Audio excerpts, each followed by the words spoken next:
Out to Brother Renato, Ragtime, RAG Multimedia, Brother Khalil. Look at the setup we got. You know what I'm saying? We ain't sitting in the radio station every week. We got a nice little backdrop looking at the whole. Look at this joint. Look at how we live it. You know what I'm saying? We can see the whole city. So yeah, shout out. We got a whole. We here. What is it? Serendipity.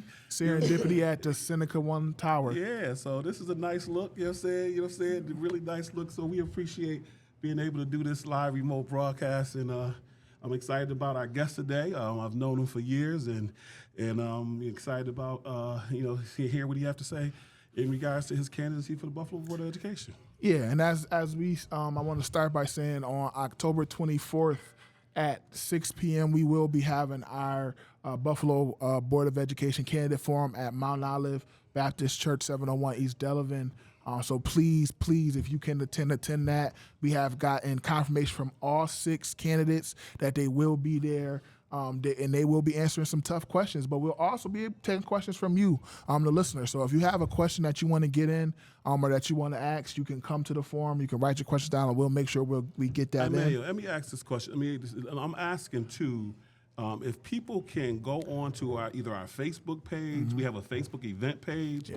You can go to the website, but go on in some kind of way and register for so we can have an idea of the number of people coming. Yeah. We want to be able to get some snacks. We ain't gonna feed you dinner there, you know what I'm saying?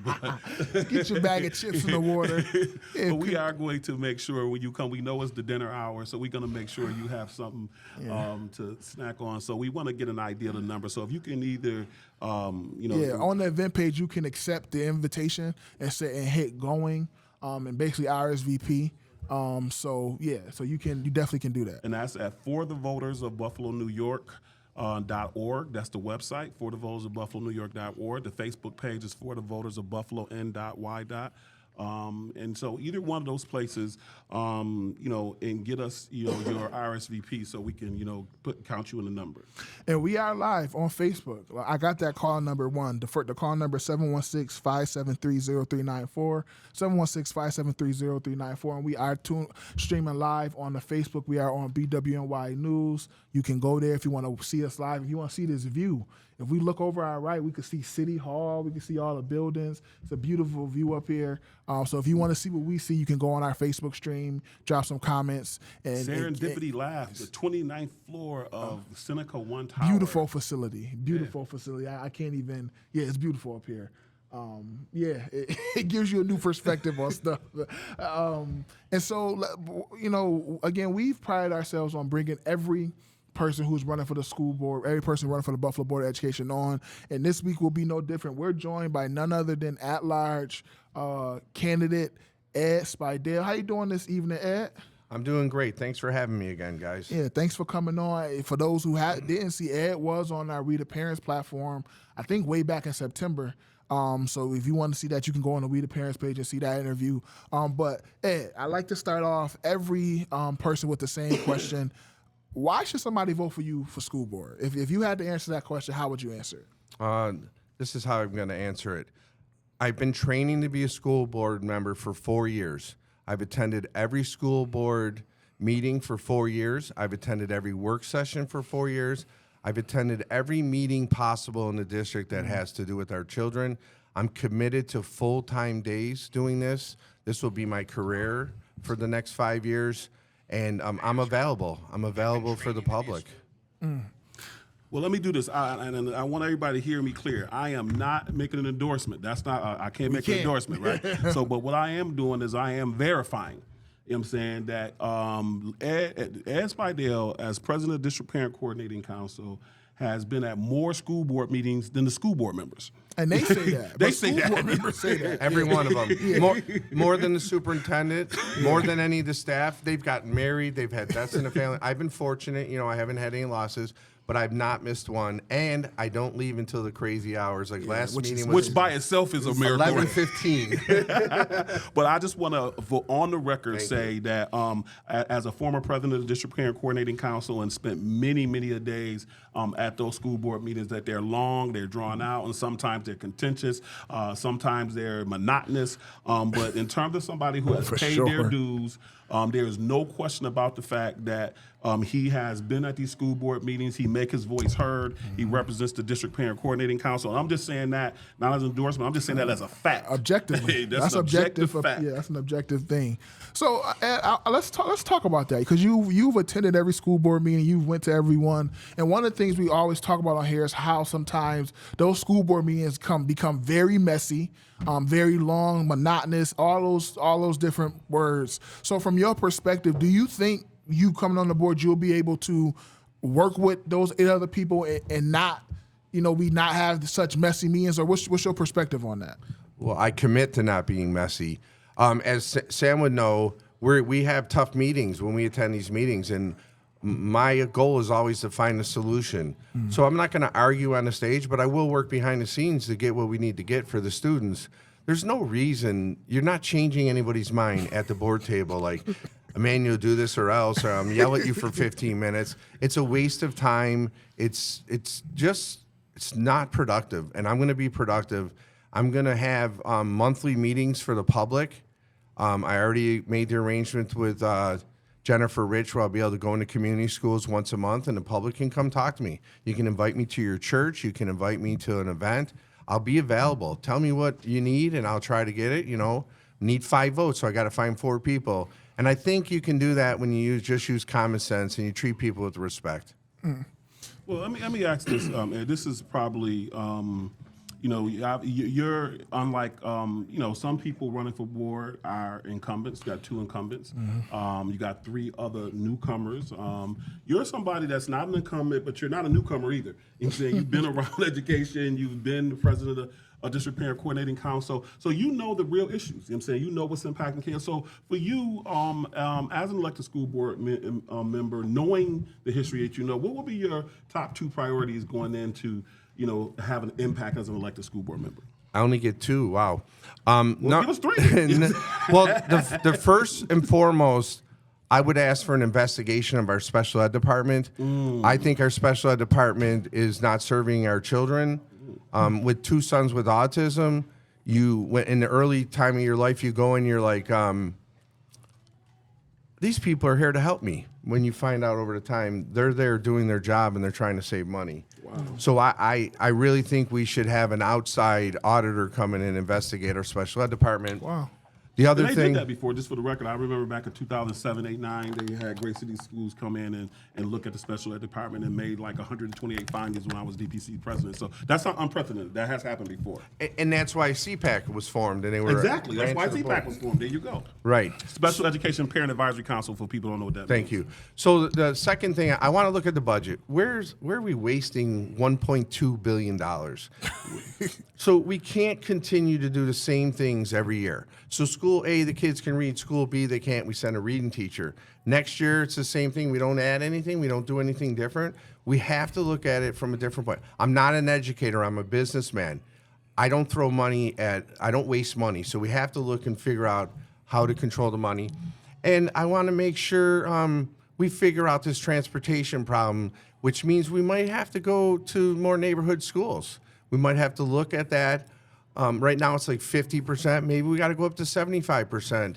We need to solve the problem one way or another. Since the transportation company doesn't want to give a full-time job to the drivers and don't want to give them health insurance, we're going to have to solve the problem in the Buffalo Public Schools. Well, let's stay there for a second, because I really appreciate you prioritizing that. I literally, on the way here, just got off a meeting. I know you was on that meeting at the beginning as well. So we both were at the Operation Sunrise Transportation Committee meeting. The school district informed us that the data is showing that nationally that we're trending to have less bus drivers, not more. So in the city of Buffalo, we went 2 years without our children, because of a shortage of bus drivers, because of transportation. We went 2 years without our children being able to get picked up on time, being dropped off at a reasonable hour. They were not able to have after-school programs. They were not able to have modified sports. They were not able to go on field trips. Only the city of Buffalo. No other suburban school district had that issue because of the transportation issue. And the elected school board members allowed that to exist for 2 years before the community came together, and you obviously were part of that effort to push for a 3-bill schedule that changed that. So here's what my question is. I want to add context in there, because for people who don't know, and Lou Petrucci came and said that. Yeah, the board president said that. Which is the reason why I'm really asking this question, because so the board members felt powerless essentially to do something about this. You know what I'm saying? And so they, in their position as board members, allow for that to exist for 2 years. You know what I'm saying? For our children not to be able to meet their needs. There are things based on the data that we heard today that essentially says that we can expect that the situation is going to get worse before it gets better. Is there something you can do as an elected school board member to say, if we can anticipate we're not going to be able to service every student equally and with equity, we have a responsibility to change from a choice district to a more community school or neighborhood school district so we can meet the need of every child equally and equitably? Is that something that the school board member can do? And if so, is it something you will do? It's not something we can do. It's something we have to do. Thank you. So, and I want to address the transportation shortage problem we had. Sharon Cotman came to the meetings, but Larry Scott and Terrence Hurd never showed up to one meeting. They were never present. They were never Those are the there. people you run against. Yes, they never once came to a meeting to support our students. I was the only one that attended every meeting. Between my inside work and your guys' outside work, we kept the transportation committee meeting bi-weekly, and we never gave up. You guys would do it from your side, I would do it from my side. And whenever they tried to stop, I'm just letting the record reflect, you definitely was on them, asking questions as a president of one of the 6 recognized parent groups, asking for those meetings and making sure that because a staff person left. And the thing kind of slowed down. Yeah, John Gonzalez left. Yeah, and then you pushed to make sure that we kept that going. So yeah, that's accurate. And I pushed for the new meeting today. I've been like, we didn't meet for a whole year. That's right. I'm like, we agreed to meet forever. Transportation will always be in concern, and we need to meet. So we need to look at every angle. What we angle. specifically said is that we were meeting last year to solve the short-term problem. Correct. Related to our kids being able to get to school every day on time. But there's a long-term problem that, around school choice and neighborhood schools, and we agreed to meet on that, and we turned around and didn't meet for a year. Well, the good thing, as a member of the Western New York Equity Coalition, Education Equity Coalition, we have UB doing a study so we can have the evidence to prove that we need to go to more neighborhood schools. So once we get that back, we'll be able to have evidence to push what we need to do and make sure we need to follow the federal law and the state laws, but we need to get our kids to school. Yeah, but I think you make an important point, because a lot of times I remember as the DPCC president, we did a lot of things emotionally and reactively, and we did it based on anecdotal information. But because of our partnership with the UB Graduate School of Education and University of Buffalo researchers, now we're actually getting the research to tell us what the data say on the effectiveness of school choice, on how neighborhood schools are working in different places out the country, so that whenever we get ready to have this discussion, we will have the data. We'll to have back the it up. evidence to prove that what we're asking to do will work. Yeah. So, but one of the things you brought up on there is this idea of community schools, right? And it's something that we are that now. We're obviously we say a school choice program, and we bus kids to whatever school they choose. I'm putting that in quotation mark. But one of the things we ask all the candidates is about community schools, right? Do you think that we should go back to community schools? Because we talk about how the governance model doesn't match the board, right? So I can vote for the East board member, but my kid might go to the Central District, and there's no alignment between the governance model and how we actually send our kids to school. So do you think the board should look at that and maybe change? I think we're obligated to look at it. The families want it. There's no neighborhood that doesn't want it. It's funny how it works. Like every neighborhood, it isn't just South Buffalo that wants it. It isn't just Delaware. You guys want it. And all the families want it. We really need to look at what's best for the students. We have no family involvement because they can't get to the schools. Well, They you can't made walk 2 in. points, and I want you to answer deeply on this question. First, you saying we're obligated to do it. You know what I'm saying? And then you said that, these are the previous question, you said these are things that we have to look at. But it's current school board members that's been there and they haven't looked at them. So, so why haven't people looked at these things already? Why haven't they made these changes already? We got a sitting school board. I'm going to say as nice as I can. They're incompetent. I don't know what to say. I don't know. That was the nice version of saying that. I mean, listen. So nobody's brought it up. No one's done it. The truth is, somebody has to act on behalf of the children. Mm-hmm. And for 15 years, I sat back and watched them not help my son. And then one day I woke up and said, you know what? I'm not fighting for my son anymore. I'm going to use us. The children have autism, this and that. And then, COVID hit. And COVID, I had to file a federal lawsuit, right? My son couldn't go to school. We were all there chasing Dr. Cash down, And from that day on, I'm running for school board. And I believe it will be the best thing for the city of Buffalo to give me a chance on the board. I am committed to doing it. I will be held accountable by a lot of people. A lot of my friends are parent leaders. You guys will be all over me. I don't expect anybody to hold back. I'm going to do the best I can, and it's for the children. Well, you brought up two things that I think most people don't know, right? The school board members we elect in this election are going to have two things they have to do. One is negotiate the teacher's contract, right? Because in 2026, the teacher's contract is up, and another is maybe hire a new superintendent.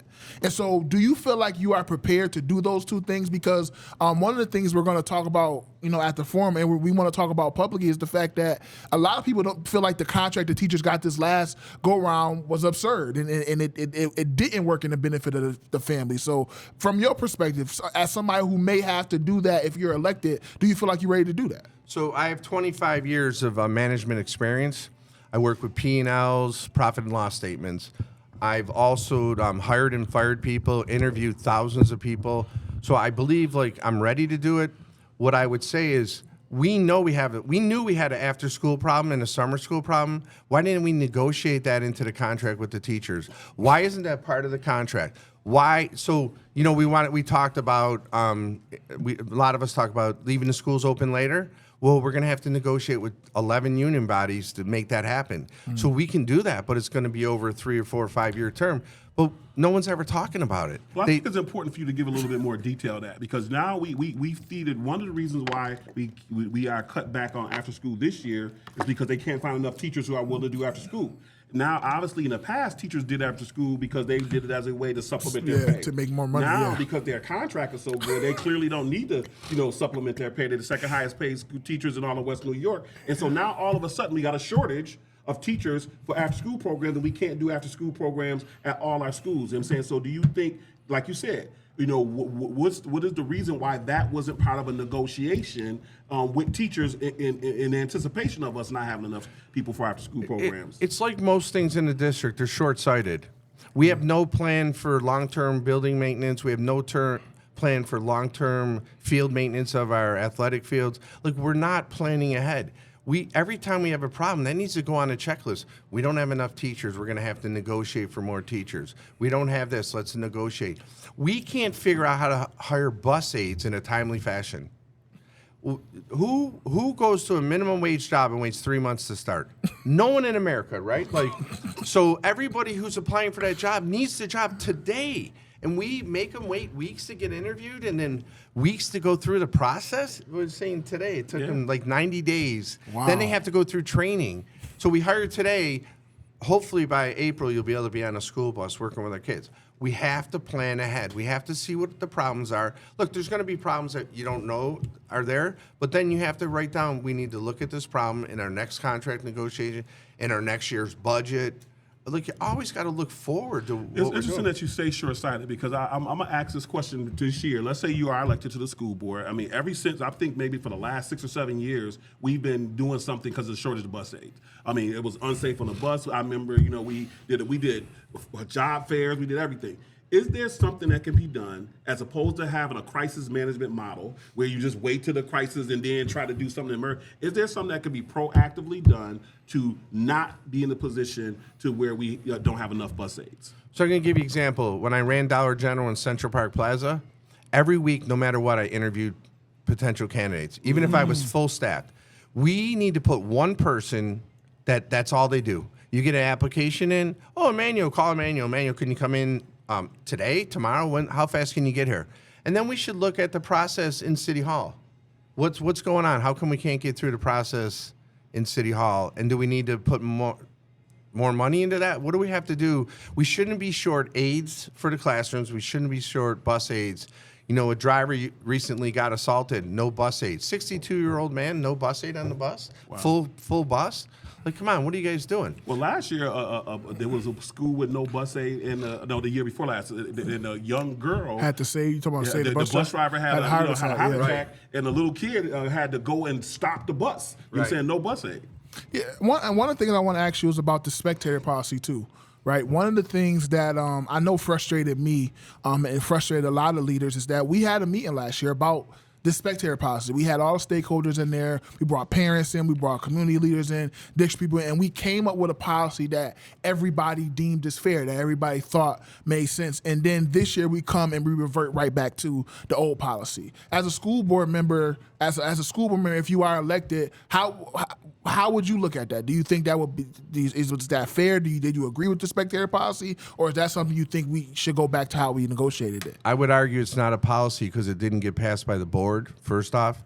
Second, Wow. So it's just an administrative regulation. yeah, it's not a policy because it's not. So has the board weighed in on it? No, there hasn't been. And how sad is it that we spend our free time advocating and going to meetings and agreeing on something, and then people getting paid just change it because they can. I don't agree with that. A lot of the parents were arguing for like the wellness policy. Could you please wait? We'd like to talk about it. They passed it. I'm not passing any policy. If speakers are there and they want, and we can wait, I'm going to wait. Why? What's the difference if we pass it on September 15th or October 16th, right? The people who are giving their time, we should really honor that. They don't get to make the decision, but their input is important. They're the ones that DPCC, PTO, CPAC, Jessica Bauer-Walker's, CHW, MVP. We're living in the trenches. They know what's going on with the families. Listen to them. They'll actually make the schools, teachers, and the principals' jobs easier if you let us help. So one of the things we also ask is, you don't have to be the top vote getter to win the race. You got to be in the top 3, right? So for first question, how do you plan on, like, what's your plan to win? How many votes do you think you need to get in order to feel comfortable to win? And then I'll ask the second part of that question. So I did the math. There's like 63,000 votes the last mayor's race. So I'm guessing 12 to 15,000. And I don't know if that's enough to win, but I think that's enough to finish third. I said, this is a new ground. We're going under new territory here. No one's ever done it before. Most candidates don't run against anybody. I'm running against 5 other candidates. And this is the first time we have a at-large race that's in November. Yeah. Last time we had an at-large race, it was in 2019 when that was a May race. Yeah, and my second question is, we ask all the candidates this too. Do you encourage people to vote for 3 candidates, or do you encourage them to just vote for 1? What's your perspective on that? Bullet voting. Yeah. What do we call it? Pegging? My voters are going to peg. They're picking me. No mercy votes. I'm sorry. You call them mercy votes? Yeah, because if you don't know don't vote for a candidate you don't know. That's my thing. I agree with that 1,000%. If you know a candidate and you want to vote for a second person, you know them, then feel free. But don't mercy vote to people because you think you have to vote for 3. I'm third on the spot, so if you like the number 3, just go right to the third candidate and vote for Edward H. Speidel on the bottom right of the ballot. I'd appreciate your vote. Go ahead. Sorry. So, I mean, I guess one of the other issues that, we have been, looking at as it relates to school board members, for a long time, not only is the issue of not having the governance aligned, what would your action be as it relates to right now? If I live in one district, I live in the East District, my kids go in the Central District. During the district races, I do not vote for the person that represents me. So what would your solution be in the short time? To continue doing that, which means my vote is not reflective of the person that represents me, or to do something about it, which means you would either have to make all the positions at large or go back to neighborhood schools so that the neighborhoods line up with the operations line up with governance. That's a good question. So I've been arguing for 4 years that South Park should have the autism program. So my family has 3 generations of graduates from South Park. Much like Aymanuel, which loves Hutch Tech, I love Tech High. Tech High. right? And I love South Park, and my mother's graduate Kensington, so Olmsted sort of fits that way. But I don't get to vote for, like, voting for Terry Shooter, which I would vote for over and over. She's not in charge of my school. So we're at Olmsted 156. I love Olmsted. I'm very involved. They love me there. But we either need to go to neighborhood schools, or we do need to consider moving. I think some of the districts will fight because they might lose their person.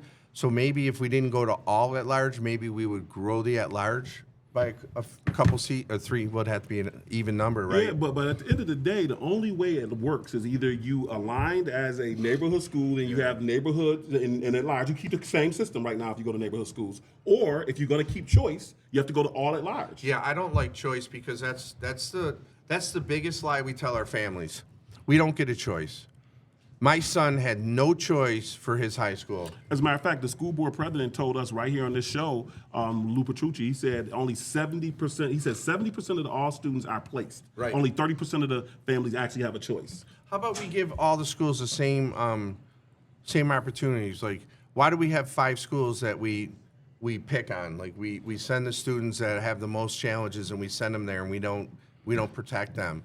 Like, because we also have 5 criteria-based schools, Right. and we get to cherry pick our students. You know what I'm saying? So so basically, the one extreme creates the other extreme. yeah, it's awful. I mean, City Honors and Olmsted and Da Vinci and Hutch Tech, they're great schools, right? But South At Park's the expense of other schools. yeah, though. right. But South Park's a great school, but they have to work twice as hard just to get the students to come to school compared to the competitors. And I'm not picking on those schools. The system is set up that way, and you get sent where you get sent, and that's where you work. It's always funny when people work in Da Vinci. I remember my daughters there, and the teachers were like, "You're lucky to come here." To my daughter, I said, "She earned the right to come here. You're lucky to be here because you could be at Bennett or Burgard or South Park or MST." I said, "Don't ever talk to my daughter like that again." My daughter is an honor roll student, 90-some% attendance. She's now a registered nurse. So so I'm like, don't even have that attitude. So at the last school board, the current superintendent was chosen without a national search. Essentially, Buffalo Public School District is the 2nd largest school district in the state. We pay our superintendent, somewhere between $200,000 and $300,000. Last superintendent before this one, we was paying over $300,000. Dr. Cash came in and cleaned up. Stole that money. But what I'm saying though is that we made the decision to put somebody in one of the highest paid civil service positions in West New York, and we did that without doing a search. I mean, if you are elected to the school board, would you do that again? Would you, as a board member, think it's responsible to make that decision without doing a national search? Matter of fact, it wasn't a search at all. You know what I'm saying? They brought in an interim and they hired them and they did no search. So let me first say that I think Dr. Tanja Williams-Knight is doing a very good job. I think that has worked out, even though we didn't do a search. But I think let me just now, say this before you answer then, because I want to be crystal clear that even a broke clock is right twice a day, right? You know what I'm saying? So why am I saying that? I'm saying that we disagree, but at the end of the day, I think it worked out. But that's not the point I'm making. The point I'm making is that do you think it's responsible for a school board who has responsibility over taxpayer dollars to hire a superintendent without doing a national search? simple answer is no. We need to do it. Maybe I answered that backwards. It's not responsible to not do a national search.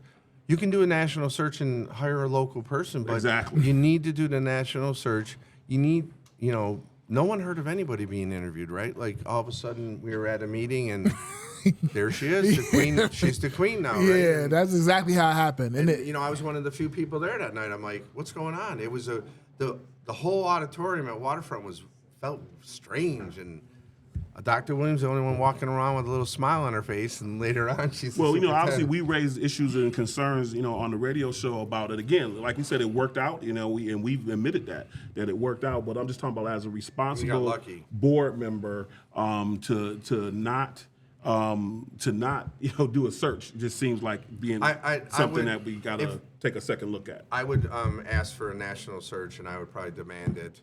I think it's what does it hurt, right? Like, just bring in 10, 15 candidates. Let's talk to them.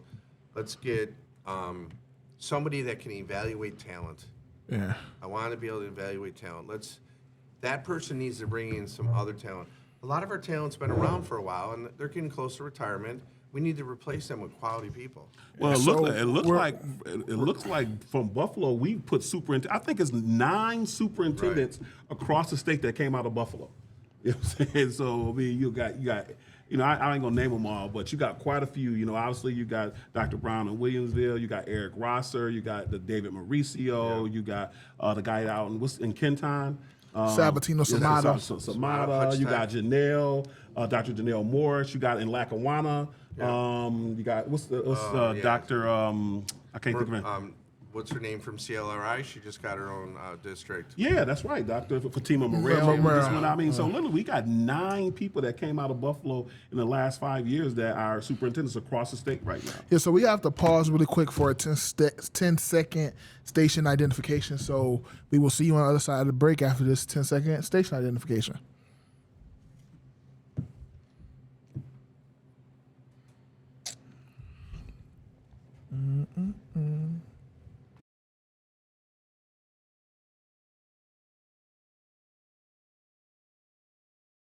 We are back. Welcome to For the Voters of Buffalo, New York. We have our special guest, board member candidate Ed Speidel, who is joining us for a few more minutes because, we got to be respectful of his time. Again, this is a call-in show. You can call in at 716-573.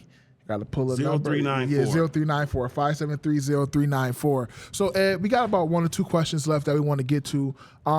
So we want to close with this. You talked a lot about how you all the work you've done, how you arrived at this place. But can you give people maybe a little bit of background about you? Where does Ed Speidel come from? How does Ed Speidel arrive in the school district where now he's a parent advocate? Just a little bit about your background.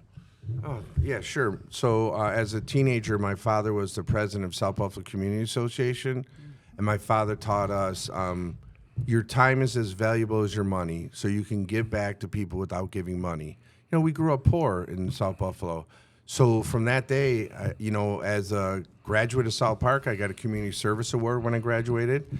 I joined the U.S. military. One of my favorite things I did in my life, and I swore to that oath. I re-enlisted once. I swore twice. I believe in that oath. I spent 25 years mostly in the city working in retail. And then I worked Central Park Plaza. I used to go to all the meetings at South Buffalo Charter. I was a PTO member. My son got autism, and my life changed. And the more I learned, the more I wanted to share. I was very angry when I first started coming around. Like, no one's helping me. What do I do? And I just learned. Like Dr. Wendy Mastrada, Sam, Kim Hernandez. Kim Hernandez took me aside and said, calm down, it'll be okay, right? Kim's one of my best friends now. She's always there. She's supportive. And, I just wanted to help you. You know what? It's cool when someone sends you a text message going, you're the only one that could help me, and thank you. Or all I wanted was someone to listen to me, and you solved my problems. It's so simple. I don't understand why we don't do it more. Like, these problems our families have are really silly problems that we can fix just with real conversations. Anything you want to ask as we close? Yeah, I mean, so I guess where it really comes out. I went to the last the school board forum, right? And it was nice, and everybody was cordial to each other. But I didn't hear what separated y'all from each other. So I guess what I want to know is that who's running for school board. You're running. What separates you from the other people that you're running against?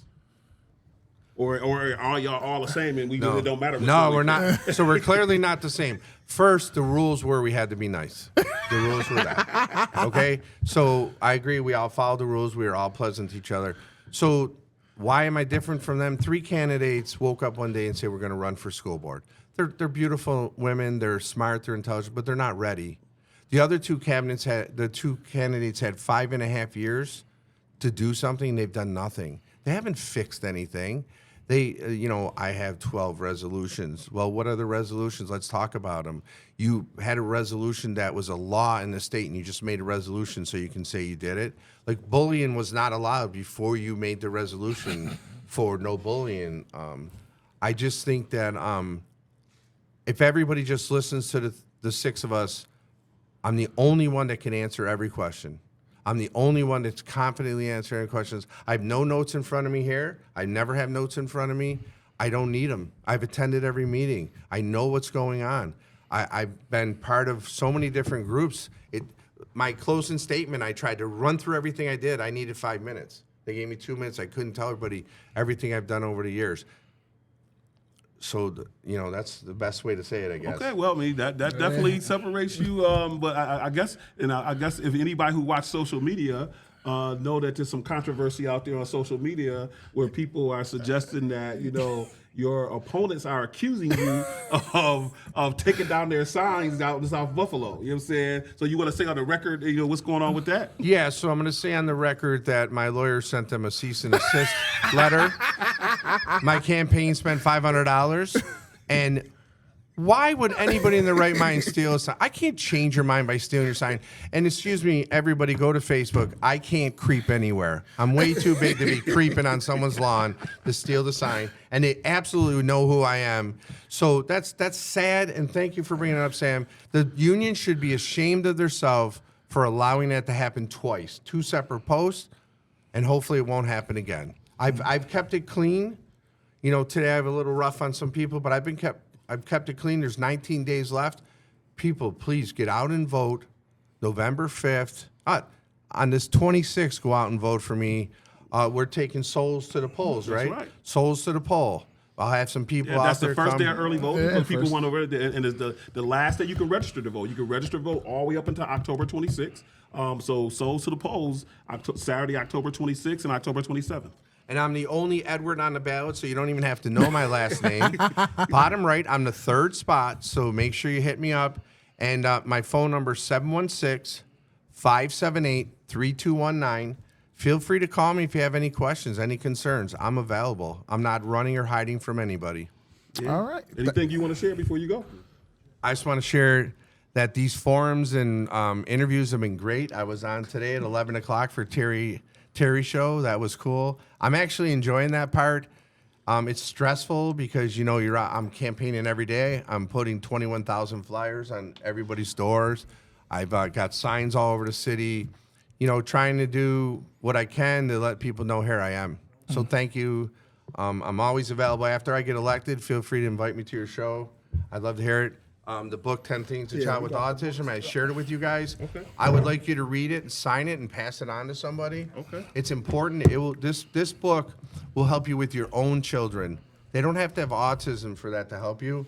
It's the thing. I shared it 2 Aprils ago with the Board of Education and the Cabinet. And autism awareness is celebrated in Buffalo because of my advocacy. And if you don't believe me, go to this April's board meeting as the superintendent says it out of her own mouth. Thank you. All right. Well, real quickly, very last thing before you go. I know you was doing some advocacy for the beanbag thing. Cornhole? Cornhole. Yeah. Oh, man. that was a big thing. What's going on with your cornhole advocacy? So cornhole is in every high school. And this year we got it in every K-8 building. And now I have to get Aubrey to make it an intramural sport. And once it's an intramural sport, we can prove the concept. And then we can go to Section 6 and get it as an official sport. My original goal was to have it as a unified sport because they only have 2 sports. But anybody can play it, so it should be sports at all levels. And we have the ability to be one of the first districts in the whole nation to do that. There are scholarships now at college. If you Google it, college gave 2 students half a scholarship to go to school to play cornhole in college. You can get a cornhole scholarship? Hey, So we're the good enough. first. We're ahead of the pack. And that's your baby. Yeah, and at the summit, 43 kids played for 3 hours, and they weren't on their cell phones. They all had fun. They were all, let me tell you, they're competitive. Yeah, they were all cornhole competitive. cornhole They get all competitive. wanted to win, and they all had and I had a great time. Well, cornhole and pickleball. I don't know what is up with cornhole and pickleball, but those 2 things, it seem like they just taking the whole sport Cornhole thing. is amazing. If you want to play either, feel free to go to Gloria J. Parks, not-for-profit. I'm the president there. We have cornhole and pickleball available for the public. All right. All right. guys. All right. Thanks, Thanks. Ed. Thanks for Appreciate coming. you. We appreciate you coming. Yep. Yeah, no problem. Whew. Yeah. So y'all know every show we pride ourselves on talking about the ballot. So the beauty of the time we're in now is that we have sample ballots out. So if you want to go, we got a caller calling in. All right, we have a caller calling in. All right, let's see. Caller, are you there? Hello, how are you? I'm good. How you doing? What's your question, caller? How will you ensure that the needs of all students, regardless of background, are met? Wait 1 second, caller. We bringing up the board, the candidate back. Ask the question Go again. ahead. Go ahead, caller. What's your question? Once again? Go ahead. Ask your question. How will you ensure that the needs of all students, regardless of background, are met? Okay. The same way I do it now. I advocate for every student every day. So we're going to make sure whatever policies we pass, they account for everybody. Just because you have autism doesn't mean you aren't a student, right? Just because you're new to our country and can't speak English doesn't mean you don't have the same rights. Everybody has the same constitutional right, and I've been fighting for that for a decade or more now, and I'll continue to do it. And I'll treat every student like they're my own child. All right. All right, caller. Caller, thanks for your call. Thank you. All right. So yeah, like I said, y'all know every week I like to go over a ballot, but sample ballots are out. So if you want to go to Erie County elections.erie.gov and put in your information, you can actually see a sample ballot. You can actually go through. It's going to tell you where everybody is at. I'll go through like I usually do every week. Anything you want to say before I go through the? Yeah, you want to say something? No. I mean, I'll have time to say it after, right? Yeah. We got time. All right, so the first race you will see is the presidential race and the vice presidential race. Kamala Harris and Tim Walz, they are a Democratic and Working Families Party candidate. And then you have Donald J. Trump, J.D. Vance are the Republican and conservative candidates for the presidency. The next race you will see is the United States Senators race, which you have Kirsten Gillibrand as the Democrat, Michael Sapercone as the Republican, Michael Sapercone as the conservative, and Kirsten Gillibrand as the Working Families Party line as well. And you have Diane Sire that is running on the LaRouche Party. Again, my dad said LaRouche has been around for a while. Linda LaRouche, yeah. I've never heard of the LaRouche Party. Yeah, oh my gosh. Linda LaRouche was, anyway. Yeah, so the next race you will see is the Supreme Court Justice race. You can vote for any 4 seats. You have Henry Nowak, Catherine Pinto, Deborah Pinto. Used to be a school board member. Catherine Pinto, Deborah Chimes, and Michael J. Norris. Then you have the Congress race, which is between Timothy Kennedy and Anthony Marecki. You have the state senate race, which is between April Baskin and John P. Moretti. You have the assembly race, which is unopposed, and that's Majority Leader Crystal People-Stokes. You have the family court race, which is between Kara Buscaglia, Jeffrey Harrington, and Peter Vasselon. You have the district attorney's race, which is heating up. The district attorney's race, I don't know if people have been watching on TVs, but these ads is getting a little crazy. We'll talk about it after this. But you have Michael Keene and James R. Gardner. And then you have the Buffalo City Court race, which is between Rashid McDuffie, Aaron Elizabeth Hart, and Barbara Johnson Lee. And then in the bottom right-hand corner, it's important that you notice, and I said this last week, the reason why the school board race is in the bottom right-hand corner is because the school board race is nonpartisan. There's no endorsed candidate in the school board race. There's no Democratic candidate, no Republican, no conservative. There's no affiliation between a party and a candidate, so they couldn't put it up on top of the ballot because of that. So at the bottom of the ballot, you'll see 6 people running for 3 seats. You have Lauren Scott, Adriana Zulik, Edward Speidel, Terrence Hurd, Janita Everhart, and Razia Hill. And then you have 2 proposals, which is Prop 1, which we had a guest on here last week talking about. And then you have the proposal to alter voting requirements for the Erie County Charter for taxes. So that's your ballot. I encourage everybody to go to elections.erie.gov to see your sample ballot so you know what you're going to see when you walk in there. So, yeah, go ahead, Pops. All right, so I just want to say 2 things. One, I want to encourage everybody to come out to the school board forum this time next week. Next week, Thursday, 6 o'clock.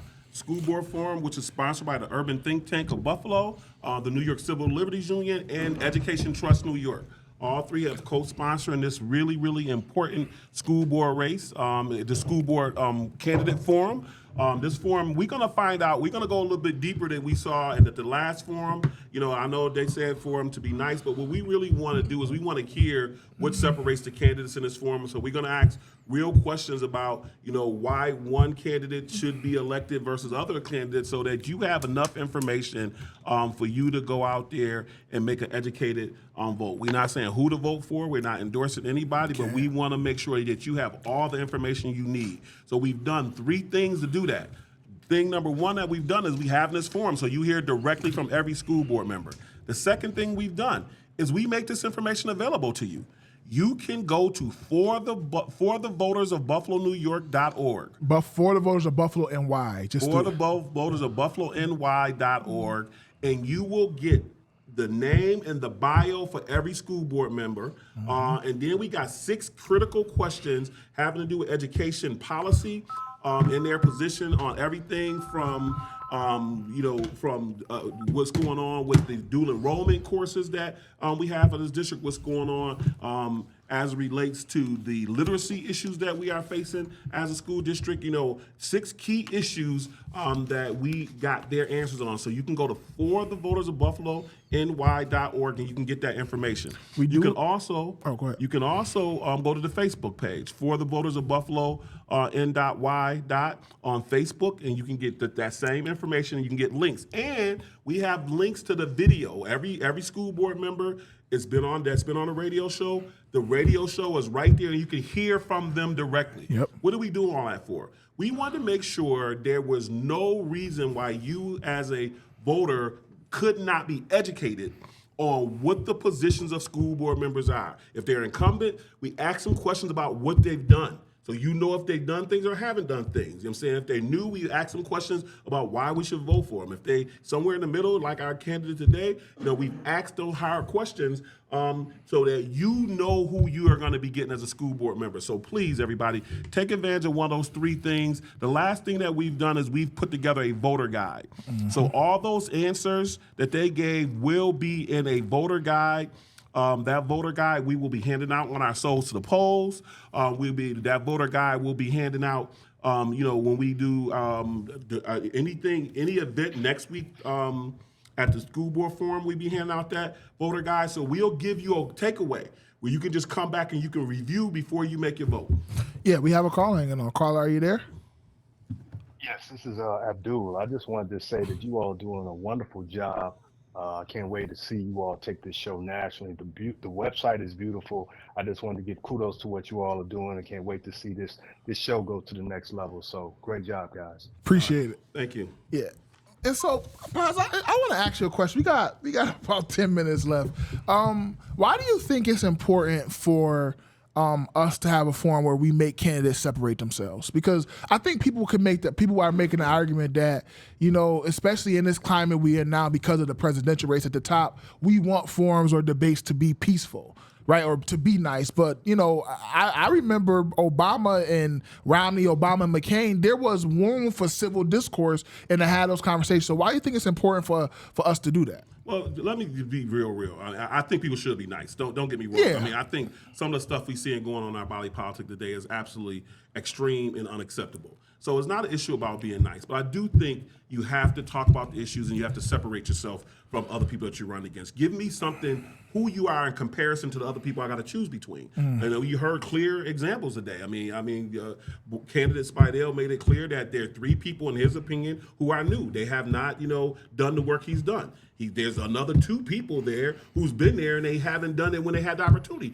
To me, that is a clear, you got something to ask questions about. So, and I think you should ask the new people, saying, okay, here you are. You're new. Why should we trust that you are going to, be able to have an impact on the school board if we haven't seen you up until now? Or people that's been there. You've been there.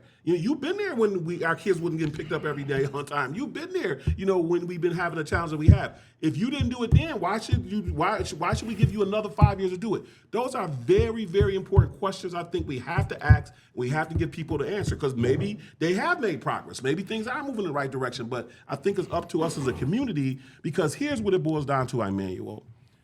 The school board candidates, whoever's elected to the school board, will be responsible for overseeing the spending of $1.2 billion in taxpayer money. It's a billy, $1.2 billion. It's more money it's twice the amount of money we have to run the whole city of Buffalo. You know what I'm saying? So these 9 people on the school board are very powerful, very influential, and they have a big responsibility because ultimately they are also responsible for whether our kids get educated or not.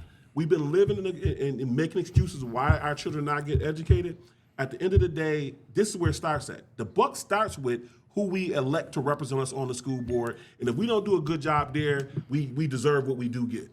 Yeah, and I think I was going to ask you that because I think one of the things that I always say to people is that I know people, the city is a buzz about the mayor leaving and we talking about all the state senates, the Supreme Courts and all those things. But I don't think people really understand how important the school board is. Yeah. I don't think people grasp the gravity of the power the school board wield, and I don't know why that is. And I think one of the things we've been priding ourselves on, I think we're doing well, is trying to show people how important this race is, right?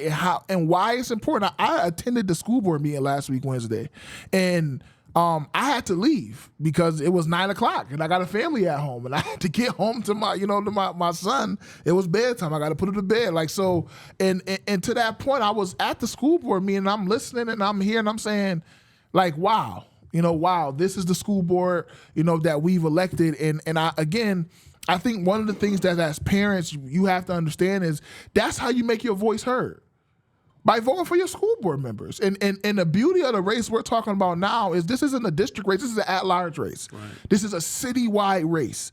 And so your voice should be heard because these are going to be the group of people, this group of 9 people that is making the decisions about your child's education. But not just your child, every child in the city, your grandchildren, your great-grandchildren. These are the people, right? And I want to stress to you all how important it is that you make your voice heard in this race. Let me just do this before we go. Let me give a shout-out to the Western New York Education Equity Task Force.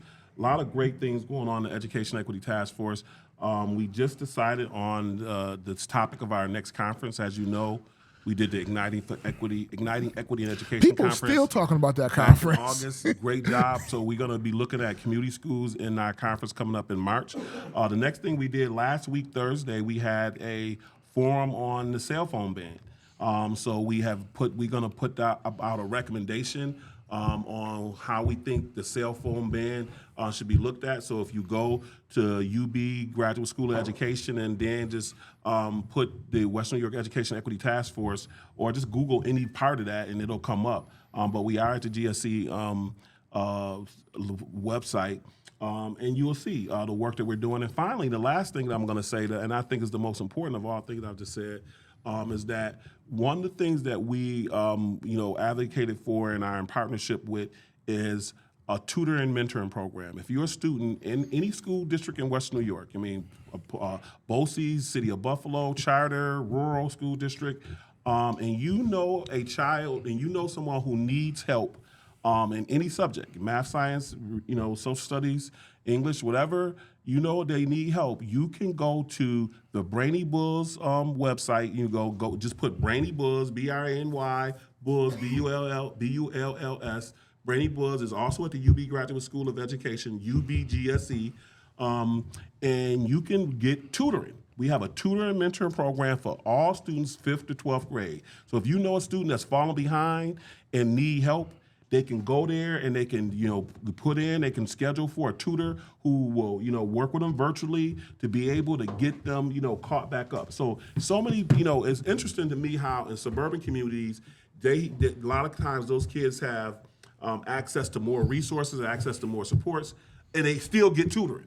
You know what I'm saying? You know, and so what I'm saying. Thank you for saying that. So what I'm saying to you is out there, if you want your child to get ahead, you know, and you can get support from a tutor. These are all, you know, undergrads and graduate students at the University of Buffalo who will be tutoring the kids. If you need a tutor, again, UBGSC Brainy Bulls. Just Google Brainy Bulls, and you can get a tutor for 5th grade through 12th grade to help you with math, science, social studies, or English. So let's please, if you know a child that's behind, don't leave them there.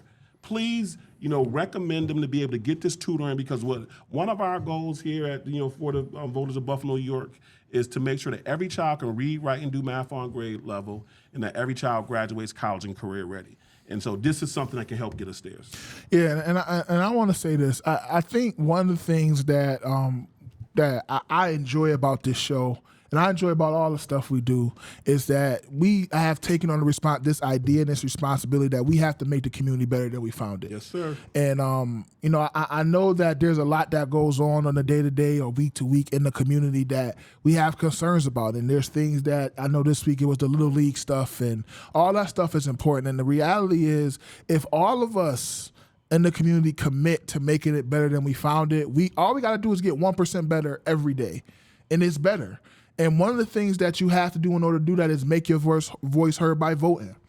You cannot be a person that sits on the sidelines during elections and then be one of the loudest people in the room when the election is over. If you don't make your vote count, that is in a way silencing yourself. And one of the things that me and my dad talk about all the time is that sometimes my generation don't understand what it took to get it, so we don't really advocate to keep it, and which in turn we lose it. I don't think people understand how hard it was for people to get the right to vote. You did not always have the right to vote in this country. That's right. And the reality is, having the right to vote is your opportunity to say something, to show something, to be something. And that is most important. Have your voice heard. Yeah, that's most important. So again, we want to first, we got a minute left. We want to first thank WFO Sheila Brown, 96.5 FM for giving us this opportunity to have this platform. Shout out to Brother Khalil Muhammad, who is doing all of the media work as it relates to the social media and the website. Shout out to Renato Graham, who was doing all the camera work. If you go on our Facebook Live, you see us. You know, this is all his idea. He picked Seneca One. He picked all the stuff. So if anybody got anything multimedia related, hit up Renato. He does a wonderful job. Shout out to the Urban Think Tank, who is our chief sponsor for all the work they continue to do, all the work they do in sponsoring the show, and we appreciate them for giving us the platform. Special shout out to NYCLU and to Education Trust New York, who have joined us as sponsors for the forum. Again, everybody remember, next Thursday, 6 o'clock. We will not be on the radio at 5:30 next week. No. Next week, we will be live on the air from 6 to 7:30. We'll be live on Facebook, live on YouTube, and we will live on WUFO Power 96.5 from 6 to 7:30 next week for the School Board Candidate Forum. Yes, and thank you all for listening. If you have any questions, please go to the Facebook page for the voters of Buffalo N.Y. or you can go to the website at for the voters of Buffalo NY.org. And we close every show by saying, power to the voters. We gotta stop till they tell us to leave.